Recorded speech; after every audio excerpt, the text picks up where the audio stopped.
我哋一齊出去！非常人物生活雜誌，香港電台第一台，逢星期日晏晝1點，嚴楚碧、梁雪兒主持。我哋一齊出去！啦啦啦啦啦啦啦啦啦啦啦！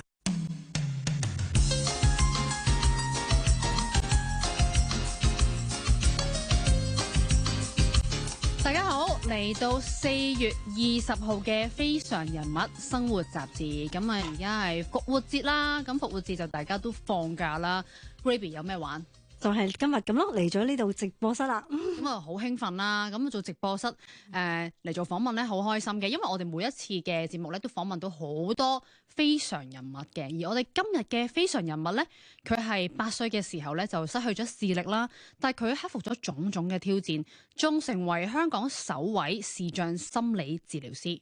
除咗咁呢，佢仲創立咗點字曲奇嘅社企，同埋合辦咗呢個醫藝同行嘅計劃添，就希望鼓勵到同路人啦，同埋幫助有需要嘅人嘅，亦都希望促進到社會共融。咁今日嘅嘉賓就係黃明慧 Jennifer。Hello， 大家好啊，多謝介紹啊，大家聽眾好。係啊，你好。咁我都想知道下咧，嚟你自己8歲時候，你突然間失去咗視力啦，可唔可以都講下當時嘅經過？嗰陣時咧就好嚴重啊，因為食咗醫生配方嘅3粒藥啫。因為有嚴重嘅藥物過敏症，咁就一路發燒發到105度，咁啊即刻被送到去醫院啦。因為嗰陣時已經好頭暈啊，好唔舒服啊，咁好快咧我就全身皮膚甩晒，指甲腳甲都甩晒，連內臟嘅黏膜都甩晒。咁啊嗰陣時就已經係昏迷狀態啦。咁啊有身體有水分嘅地方都發炎，所以就會影響眼睛，失去咗大部分嘅視力。我哋有啲即係我同呢邊本身係知道嘅，但係咧都有啲愕然嘅，因為我哋唔知道個狀況去到咁啦。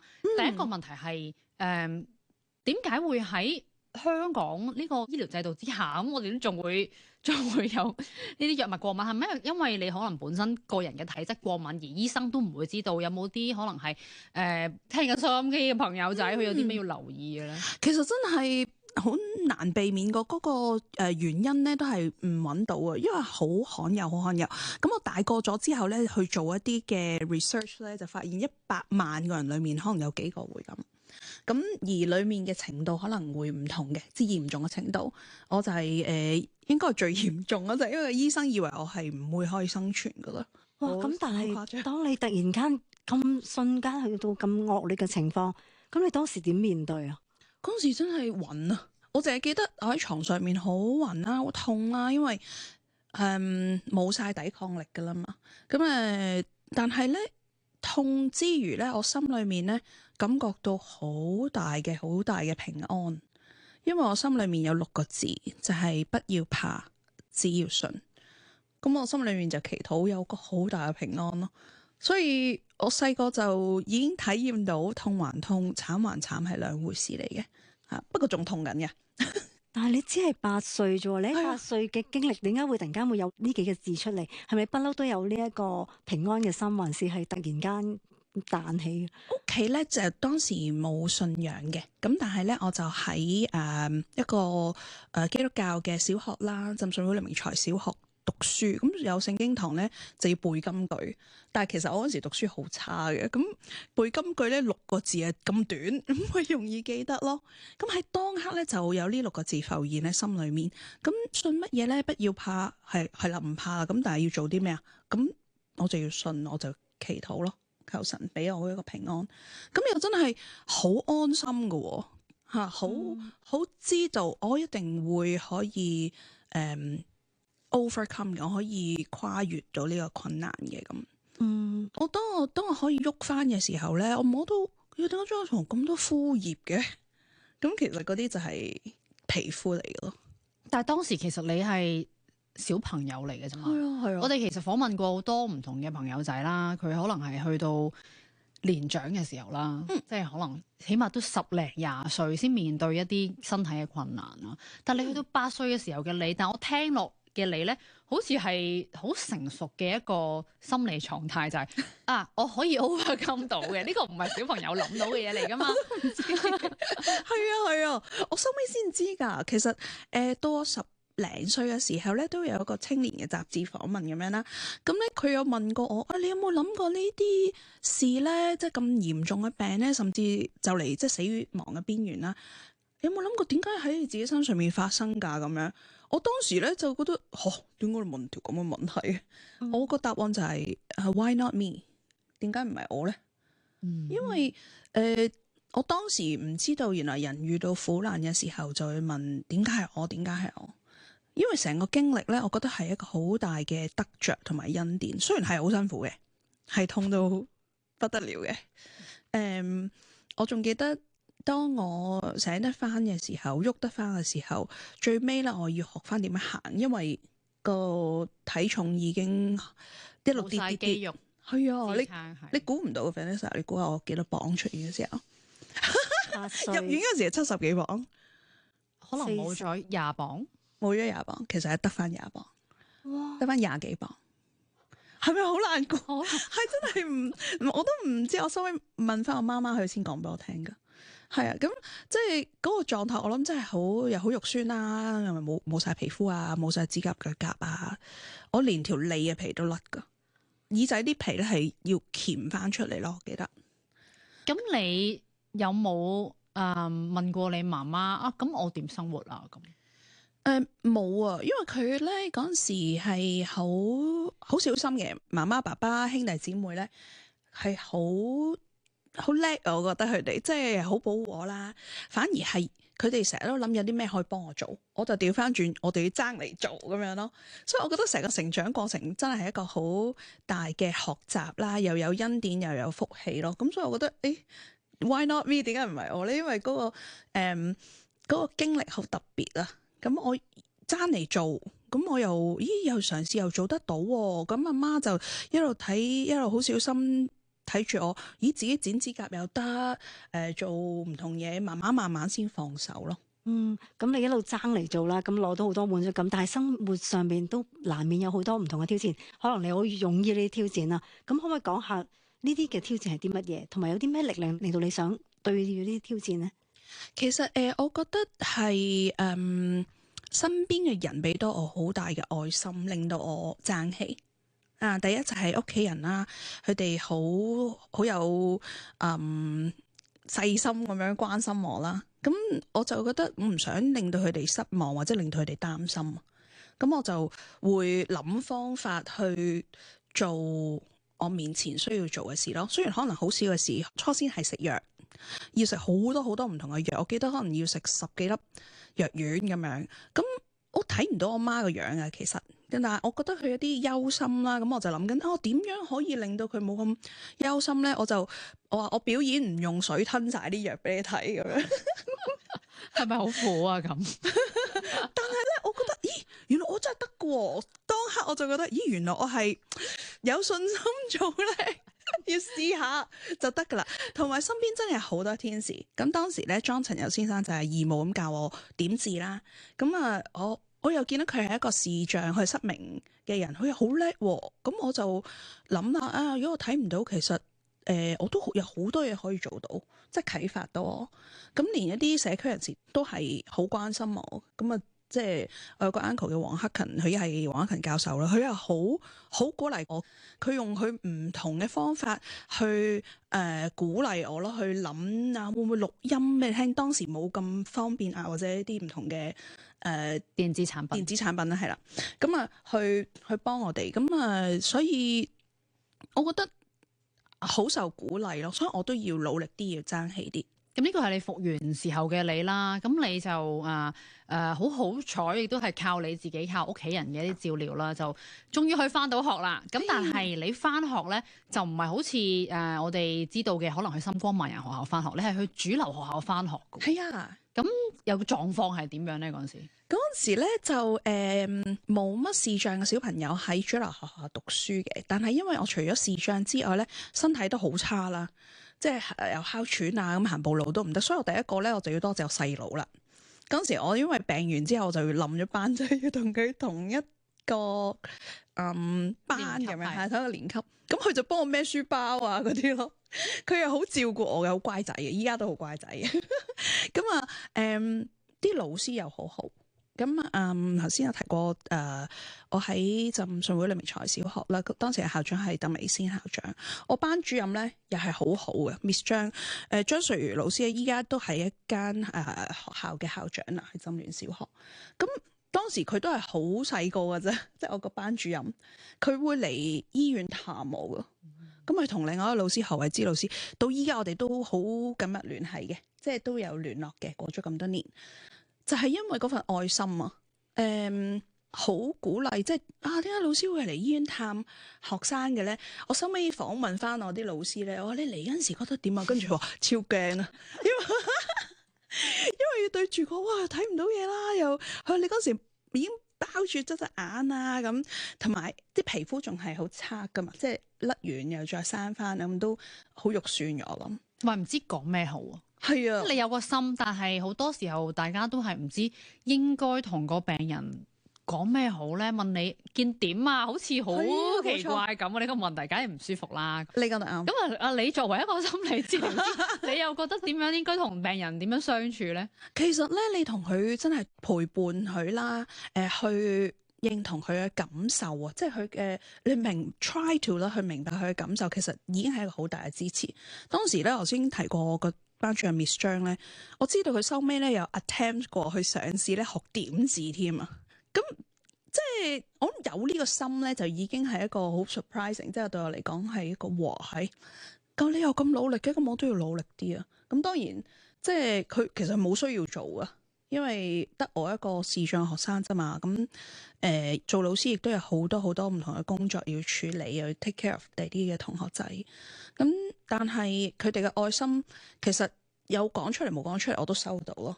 一個小朋友好，或者一個病人都好，其實就係呢啲點點滴滴令到我成日都提自己我要做一個爭氣嘅人，我都想做別人嘅天使。咁好多唔同嘅天使啦，去陪住你成長啦。咁正話你都講啦，你係零雞包噶嘛，咁又加埋零雞包，再加嘅身體狀況有啲唔同，點解去到今日可以考取咁多個唔同嘅學位，甚至做埋心理治療師嘅咧？係啊，其實病之前咧，我讀書真係一嚿飯啊，全部都0分。咁反而咧睇唔到之後咧，就不停去諗唔同嘅方法學習。咁當時我唔喺視障學校讀書啦，如果係深光就非常好啦，深光都。咁我就諗緊點樣去學咧，聆聽，用點字，同同學仔玩。即係可能同同學仔玩咧，去互相溝通咧，又好似溫書咁樣。咁好多好多唔同嘅方法嘅。咁到我中學時候，我就去咗加拿大成長嘅，都一路去用呢個方法咯，就係去做一個 problem solver 咯。遇到問題唔使擔心，我覺得辦法總比困難多嘅。所以遇到困難咧，我諗係視障冇視障都好，都會遇到不同嘅困難嘅。但係我個聚焦唔喺個困難本身，而係去點樣去揾 solution，去揾解難嘅方法。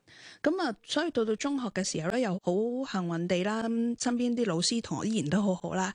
咁我就攞咗6個獎學金入大學，繼續去讀書。每一次你講完一個答案，我同 Ruby 都係望一望大家，咦咁樣。即係雖然真係睇咗你咁多報道，但係都好驚訝啦。而且我哋亦都知道你係喺加拿大嘅大學咧，係攞咗心理學同埋經濟學學位啦，仲係以1級榮譽畢業啦。咁你點樣克服呢啲困難嘅咧？因為雖然辦法總比困難多，但係要揾辦法也不容易噶嘛。點揾翻嚟咧？係啊，我諗咧有2個態度係好重要嘅，就係一個就係感恩，第二個就係謙卑，不停咧謙卑去求教啊，即係去揾身邊有智慧嘅人或者信得過嘅人去分享我自己嘅難處啦，去問下有啲乜嘢我可以去學習啦，或者有啲咩 resources 我哋可以幫助到自己去讀書或者去面對生活其他嘅問題啦。咁同埋咧感恩咧就係其實所有我哋得到嘅嘢都不是理所當然嘅，包括我還可以做嘅事，即係睇唔到嘢，有視力障礙或者身體好虛弱，只係我嘅一部分 ，just a part of me。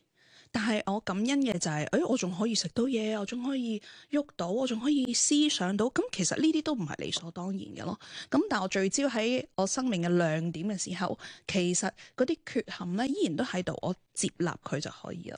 咁你係咪用同其他人一樣嘅時間去完成雙學位嘅咧？係啊，冇錯。不過你溫書嗰啲就要多啲時間咯。不過我都照玩㗎，我都照玩嘅。聽得出你好中意好貪玩嘅嘢，係咯，係啊，我都照玩嘅。咁你慢慢啦，即係完成咗唔同嘅學位之後，咁點解揀選咗作為即係心理學家係你一個嘅工作咧？係啦，你有啲乜嘢嘅即係可以話俾我哋聽？其實咧，我係感恩可以做得到，我都冇話特別揀，因為細嗰陣時係真係唔識噶，即係我都冇諗過讀 psychology 啦，冇諗過做一個 psychologist 做心理學家啦。而係一路成長嘅時候咧，反而係身邊嗰啲人同我講噶。哇！你不如做下心理嘅工作啦，咁你又中意同人傾偈，身邊啲同學又開心又揾你，唔開心又揾你，咁我先去慢慢認識，咁又做到又駕馭到，我又覺得好有意思啊！因為我成日覺得咧，身體健康係好緊要，即係大家都好知道點樣去食得好啊，或者做運動啊，咁樣令到自己個身體體魄會好啲。但係我覺得原來心理健康咧，對我嚟講，我覺得係更加緊要添啊！因為人嘅身體終會有時會病啊，或者甚至好似我咁有殘障啊咁樣。但係如果心理依然係健康嘅話咧，You still live a life， 你都好有活力，可以生活得好精彩、好開心。但係調翻轉咧，又嚟睇我嘅病人啦，可能佢開始嘅時候咧，身體都健全嘅。但係有一啲情緒啊，或者遇到一啲問題嘅時候咧，佢哋冇晒心機、冇晒動力去做任何事，可能全日都瞓床。咁其實就會好辛苦咯，即係好困難咯，要去踏過呢一啲嘅心理上、情緒上面嘅困難咧，我覺得對我嚟講係更加緊要咯。咁你作為一個心理治療師啦，你又好正面嘅講嘢，咁你有咩座右銘嘅咧？我座右銘咧就係喺我哋嘅生活上面啦，或者生命裏面啦，所有嘅問題都一定可以去面對嘅。咁所以即係我都鼓勵我身邊嘅人，鼓勵自己，鼓勵聽眾，即係無論你現在或者未來遇到任何大大小小嘅問題都好啦，可能會有唔開心、有困難嘅時候。不過記住，如果你願意尋找嘅話咧，同埋嘗試咧，就一定可以跨越呢啲難處。嗱，咁但係而家我係假設我係你嘅病人啦，我面對住你，你同我講一定可以面對，我就係面對唔到啊嘛，我先揾你啊嘛，所以我咪陪住你面對咯，同你一齊去跨過。咁你點樣去即係點樣去令到佢即係真係令到佢點跨過咧？即係有冇一啲即係方法，或者遇到一啲真係從來一路都係提唔起或者已經好病嘅個案嘅時候？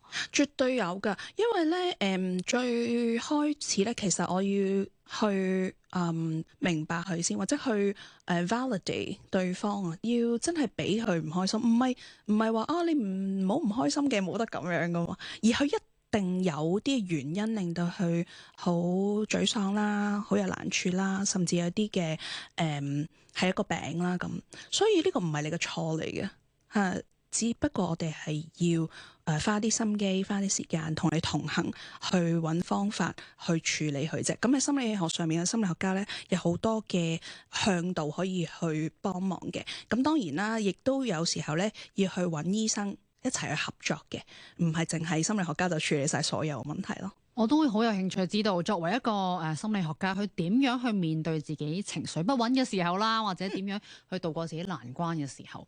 咁但係第一節嘅時間差唔多啦，我哋第二節翻嚟繼續同 Jennifer 傾。嚟到第二節嘅非常人物生活雜誌，我哋今日嘉賓呢就係 Superwoman 啦，對我嚟講就係黃明慧 Jennifer， 佢亦都係本港首位視像心理治療師及臨床輔導心理學家，佢亦都擁有催眠治療師同埋教師等專業資格嘅。好啦，咁啊上一節都講到啦，點樣去處理一啲情緒不穩嘅個案嘅時候，其實你自己都係一個人嚟噶嘛？聽咗咁多唔同嘅情緒個案嘅時候，你又點處理自己一啲嘅情緒咧？係啊，我都覺得人咧實在太渺小啦，同埋能力真係好有限嘅。咁所以我都要好好照顧自己嘅心理狀態。咁我都會做一啲 grounding 啊，去做一啲嘅放鬆嘅練習啊咁咧好多時我就會提自己，因為我畢業之後咧再做心理輔導工作嘅時候咧，見第一個症之前，我就會同自己講要 build 一個習慣，要為自己啦同埋對方受導者咧去祈禱，即係去祝福自己，或者去預備好自己，去 give the best。因為我個目標咧就係對我嘅 client 係最好嘅咧，我就會做啦。即 whatever is best for 佢，呢個係我嘅主要嘅目的咯。咁都希望自己可以 ready 多啲啦。咁我都會完咗嘅時候，有時會問下 supervisor 啦，即係會去指導啊咁樣啦。尤其是係年青多啲嘅時候啦。但係咧，我發覺有啲嘅時候咧，我會 get energized 嘅，即係睇完症之後。即係見住我啲病人之後，我覺得哇，其實我好開心。呢啲係心理學家嘅真話就係睇完症會好，覺得好開心。係啊，因為咧，其實咧，我會 point out to 佢哋，其實咧好少嘅 progress 啊，佢哋都會 miss 咗啊。原來你好努力，可能你個病未好翻晒嘅，但係咧。你嘅努力啊，或者有少少嘅進步啊，甚至冇退步，都係一個 effort 嚟嘅。你知唔知道咧？當我話俾你哋聽嘅時候，佢哋有一個好大嘅動力，再去努力做好啲。咁我又為佢哋呢啲嘅進展而到好開心咯。係咪見到一啲負面嘅嗰啲 energy 啦？我哋所謂即係接觸到嘅時候咧，我就有一種即係吸引我啊！即係我可唔可以做啲嘢咧？因為我想去幫手喎，咁其實會吸引我。咁你會唔會遇到一啲 case 真係負能量爆燈，講極佢都係話唔得㗎啦，係咁樣。係有啊。咁點算咧？你又點可以用自己去好 fixed 㗎嘛？咁其實要先聆聽佢嘅，其實先要咧了解佢，因為佢好堅持咧，其實一定係有啲原因嘅。可能佢自己嗰個情緒病嘅本身令到佢咁堅持啦，或者佢啲經驗啊，哇！原來佢已經好多年碰釘啦，所以佢咪好唔相信會有轉變嘅機會咯。咁要慢慢行出嚟嘅，同埋一齊同佢嘗試，因為可能佢已經驚咗，唔想再試啦，我都有㗎，我見過。所以好多林林總總，同埋咧，我唔係淨係用自己，譬如自身，我都跨越到好多難處㗎，唔係淨係自身嘅一啲嘅經驗去到幫助我嘅受導者，而係我已經見到咁多人啦，可能有哇好多1000幾百個病人，而好多個生命咧，包括我可能而家面對緊嘅嗰個受導者，你嘅生命其實當你有轉變嘅時候，你都可以 shine， 可以去祝福其他人嘅。佢哋嘅例子，佢哋嘅經歷，佢哋嘅經驗，佢哋嘅成功，咁佢就又會有多啲動力去一齊去揾方法咯。慢慢少少試一試嘅時候，佢哋又覺得咦都 work 喎，我又覺得舒服咗，我都安心咗嘅時候，又多咗信心，跟住又再行多一步。哇！聽到好似都俾到好多嘅能量俾我哋每一個聽眾，都覺得我點樣去慢慢由一個俾陰霾嘅地方點樣去行翻出嚟。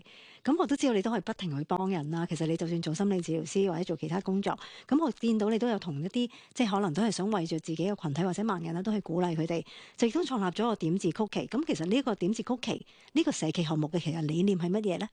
其實咧就係我哋有 mission 嘅，就係打破標籤，突破界限。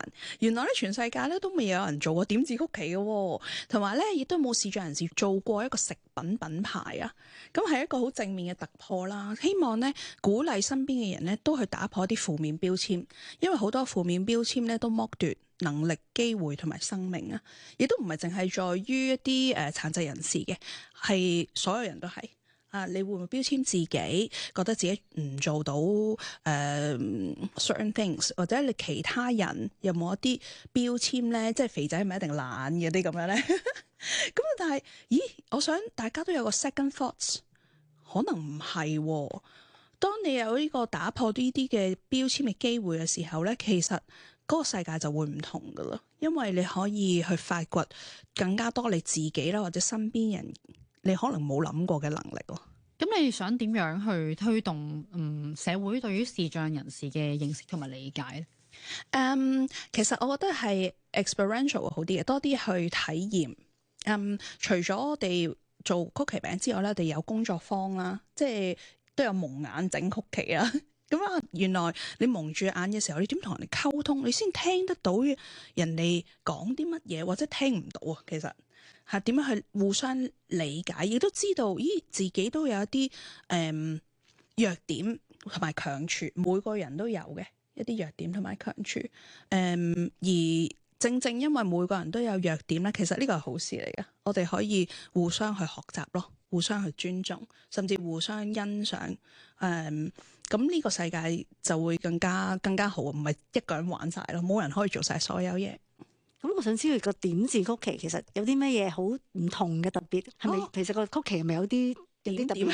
係啦，用朱古力粒咧擺上去個餅度，咁咧就做一啲點點嘅 pattern，就好似我哋搭 lift 嗰陣時摸到嗰啲特字啊咁樣。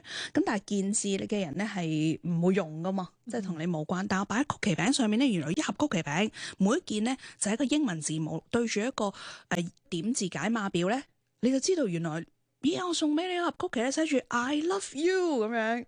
你就一個遊戲，跟住有得玩。遲啲係 Can you marry me？ 哎呀，你真係好聰明啊！知唔知我第一個客人就係想，你可花花，佢哋個花花，你可冇整一盒特別嘅曲奇，就寫住 Would you marry me 咯？真係聰明，係好得意啊！啲戀愛腦咧，係啲嘢好 romantic 啊！係啊，因為你唔知噶嘛，你未解晒碼唔知噶嘛，係咪啊？Would you clean the floor 都得噶嘛？咁答應係咪應該食晒佢要？好好笑啊！咁就係有好多特別嘅 idea， 譬如啲公司又會覺得我哋做 event gift 就好好喎，因為係一個好有意思嘅禮物。係啊，咁所以好幸運地可以用呢個做一個媒介咯，去鼓勵身邊嘅人，或者鼓勵一個社會啊，去睇闊啲。社會嘅反應對於你呢個點字曲奇係點樣咧？好感恩啊，好好啊，個反應好好啊，即係有啲客人咧就會分享翻咯，佢話我從來都冇諗過，即係一個盲人可以做到曲奇餅啊！睇個盒咧，以為你哋係一間好大嘅公司，原來係一個冇資助嘅社企。咁對佢哋嚟講都係一個鼓勵，甚至對一班有唔同能力嘅人咧，都係一個鼓勵咯。你可以諗大啲，諗闊啲，做得多啲。咁有啲大嘅企業咧都覺得好認同，咁佢哋就會買我哋嘅曲奇餅禮物咧，做佢哋嘅譬如週年禮物啊，或者一啲嘅活動嘅紀念品啊咁樣。咁咧就變相亦都幫我哋去推廣呢啲正能量咯。我諗到一個送，例如係一個 last day 嘅同事啦，就係離職啦，咁啊送俾老闆，咁我點字就係 no more OT。OK 喎，但係老闆可能就會唔睇就咁食咗啦。一定要去解咗碼先，跟住解完當唔知咁樣。咁我知道你哋係有好多唔同嘅即係活動啊，自己有好多唔同嘅項目啦。其中另一個咧就係醫藝同行喎，呢個又係咩嚟嘅咧？醫藝同行咧就要多謝林嘉陽中醫博士啦，咁同埋黃素娟中醫醫師咧，其實我哋三個咧一齊去創立嘅一個義務組織啦。咁我哋就會去不同地方去做義務工作啊。初先咧係去一啲嘅偏遠地區啊、山區啊咁樣，因為個資源少啲。咁依家咧就因為多咗人參與咧，咁我哋好多社區裏面咧都會做一啲健康講座啊、義診探訪，甚至呢一啲嘅義工訓練都會有咯。咁你嘅角色裏邊係屬於啲乜嘢？即係你因為我知道醫藝同行係醫同埋藝啊嘛。係啦，咁你就係心理學家，咁係一個乜嘢嘅角度？就係醫嗰邊係咯，你係醫嗰邊啦，藝術我好渣嘅。但係雖然我都有做藝術治療啊，或者做一啲點字曲奇裏面，我哋都有一個國際手工藝導師啊，咁做好多嘅手工藝嘅工作坊。咁我哋就即係連結埋不同醫學嘅領域，中西醫、心理或者 dietitian、visual therapist， 即係好多唔同嘅專業一齊。因為我就相信冇一個醫生或者冇一個醫療嘅工作人員可以醫晒所有，係啦。但係要大家一齊合作咯。咁加埋藝術元素咧，其實嗰個效益係好啲，大家咧都會容易啲記得啊，容易啲去加入啊咁樣，咁大家又好開心，所以我哋就加埋藝術元素，叫做醫藝同行。咁呢個 project 應該都係由去咗好多唔同嘅地方啦。有冇啲深刻嘅例子係喺個活動過程裏邊，或者係個做義工嘅過程裏邊可以分享？哇，有啊，真係好多好多，你講得啱啊！我哋近年咧都會有一啲嘅工作坊咧係專俾啲照顧者嘅，因為照顧者都好辛苦啦。去講下啲醫療嘅知識啊，或者係心理上面咧，我點樣去關顧佢哋。咁我好開心咧，就係有一次工作坊完咗之後咧，有一個照顧者佢嘅父母係有 dementia 嘅腦退化症啦。佢話去完我哋嘅活動之後咧，覺得唔係淨係教嗰啲嘅照顧者點樣去照顧腦退化症嘅家人，而係咧佢哋一個照顧者咧好受照顧啊，覺得就係我想表達嘅咯。同時間咧亦都鼓勵有腦退化嘅朋友仔啦、老友記啦，其實當有一啲事情佢哋可以做嘅時候，都俾佢哋做。咁我哋都試過教佢哋做一啲手工工作坊啊咁樣。咁我記得有個伯伯咧，佢係一隻手係唔喐到嘅中風。佢話我唔得㗎，我都有隻手㗎咋。咁我哋鼓勵佢做到嘅部分，佢自己做。ended up 咧，佢做完一個馬卡龍嘅番梘嚟㗎，好靚好靚，佢自己做㗎。我哋中間有一啲部分有幫佢啦，但係鼓勵佢喺每一個部分都參與一啲嘅時候，佢行唔到都係坐輪椅，佢得一隻手喐得，佢咧係收尾咧周圍俾啲義工俾佢屋企人睇，係我做㗎，係我做㗎，靚唔靚啊，靚唔靚啊咁，即係好開心咯，令到我哋成個嘅團隊啊，其他嘅參加者啊，同埋屋企人啊都好開心，好受鼓勵。哇！咁我都聽到，即係你自己都有咪咁可能受鼓勵啦。咁亦都係即係我見你周圍都係唔同做好多幫到唔同嘅團體啦。咁你自己點解會有咁想不停做除咗你嘅正職之外，仲不停去想去幫人嘅？就係因為我都係一個受助者咯，即係我係得到好多人嘅照顧啦，幫助我去鼓勵我成長。咁我都覺得原來受助者都可以助人嘅喎，去鼓勵大家咧都去做不同嘅人道工作。咁無論你係有殘缺冇殘缺，係小朋友係長者係窮係富，其實咩狀態都好，只要你有心嘅話咧，都可以去助人，而去鼓勵去一齊去成長，一齊去生活咯。呢個就係共融嗰個嘅好處啊，嗰個開心嘅點啊。雖然你係有好多人幫你啦，但我哋聽你講嘅時候，其實都有好多人冇幫你噶嘛。咁即係嗱，例如係我哋都聽你有啲報道或者你都有講，就係你去要可能喺加拿大去實習嘅時候，咁有個老師話你唔會做到老師噶啦，然後叫你實習就要你來回揸車要10個鐘先可以去到做實習嘅。咁嗱，你要點樣面對一啲自己曾經痛苦過或者冇俾人幫過嘅感受咧？係啊，有時俾人整蠱添，俾人俾人整蠱啊啲咁樣都有㗎。即係你睇唔到嘢，所以就整蠱你你。會㗎，同埋做點字曲奇啦，即係做社企真係好難好難。即係最初期，我哋今年第10年啦，但係第1、2年嗰時候俾人錢啊嗰啲咁樣咧，即係會有呢啲事嘅。不過我咧就都係要謙卑學習。我覺得唔係淨係因為我睇唔到，所以遇到啲難處。其實每一個人生命喺唔同嘅階段都有唔同嘅難處，一定有嘅。但係呢啲嘅難處咧，其實就係一啲機會鍛鍊我哋成為一個更加有勇氣、更加有能力嘅人。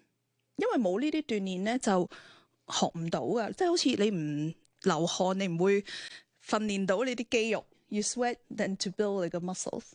咁所以我就要咁樣睇咯，同埋咧，當我 build 咗呢啲 muscle 之後，去建立到自己嘅時候，跨過咗嘅時候咧，我聚焦就係呢啲嘅亮點，或者我身邊嘅天使，而唔係我身邊嗰啲小鬼，或者一啲唔好嘅人啦，或者一啲唔好嘅事啦，其實唔值得去佔有我好多嘅情緒或者記憶。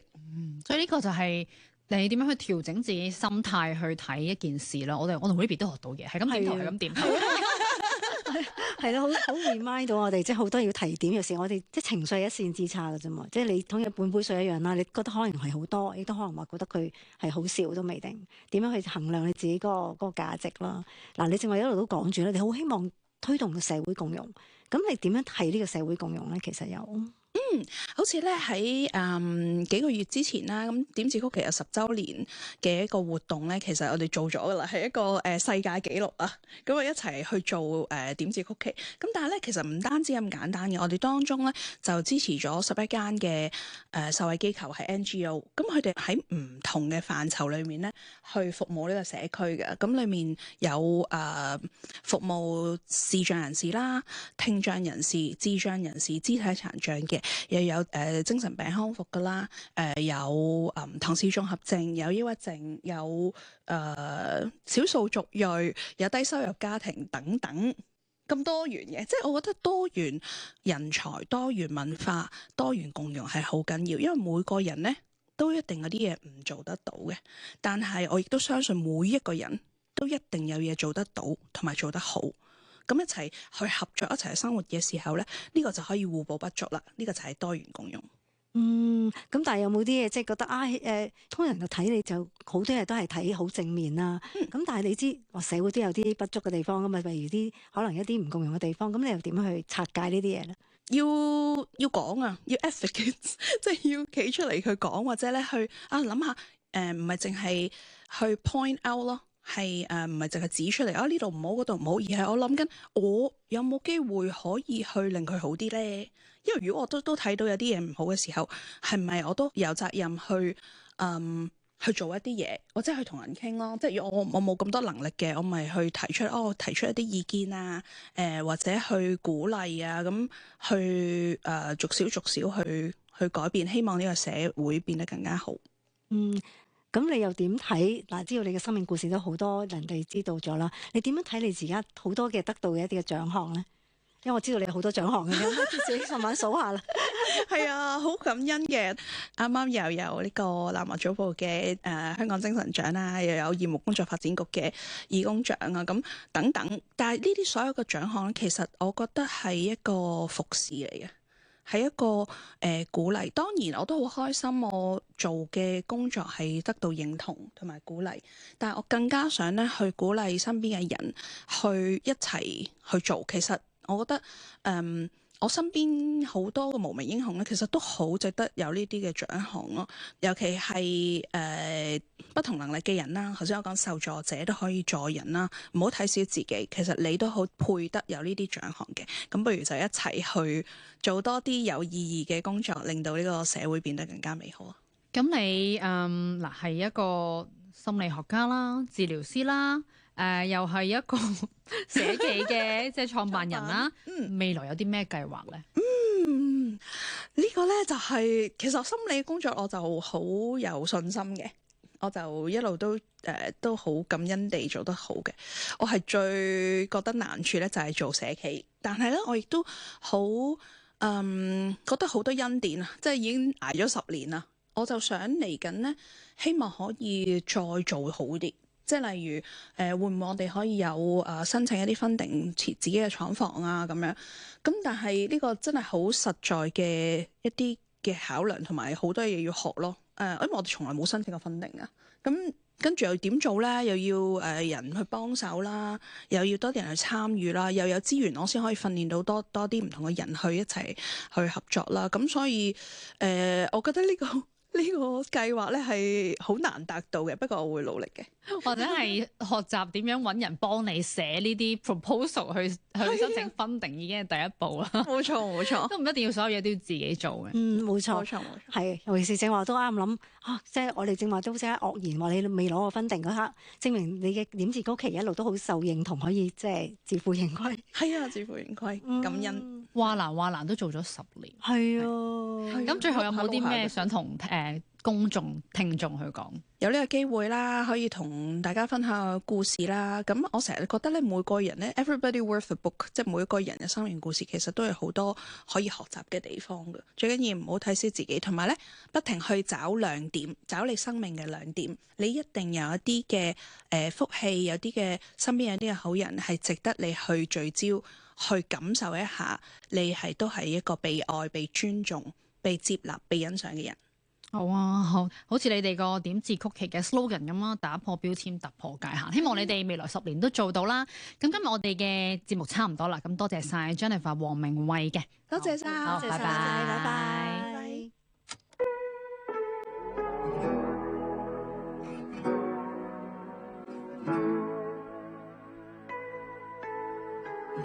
不急於找一位偶爾會說愛我，珍惜於這一刻，將這一刻難忘。想終於花一生去愛很多，如何活過，永遠想學。如何拼搏，如何放棄，如何唏噓，如何歡呼，如何天天讓自己不錯過。就算一個，不驚怕孤單，早經過孤單，要記住孤單算什麼，連月再差都撐過。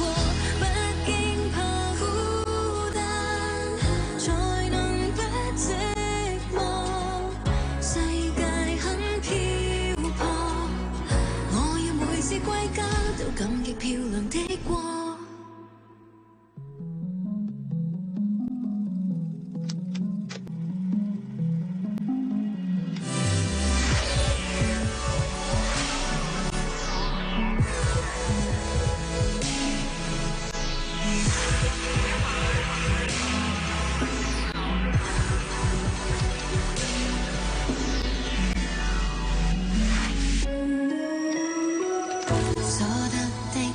失的那個夠我清楚，遇上的過。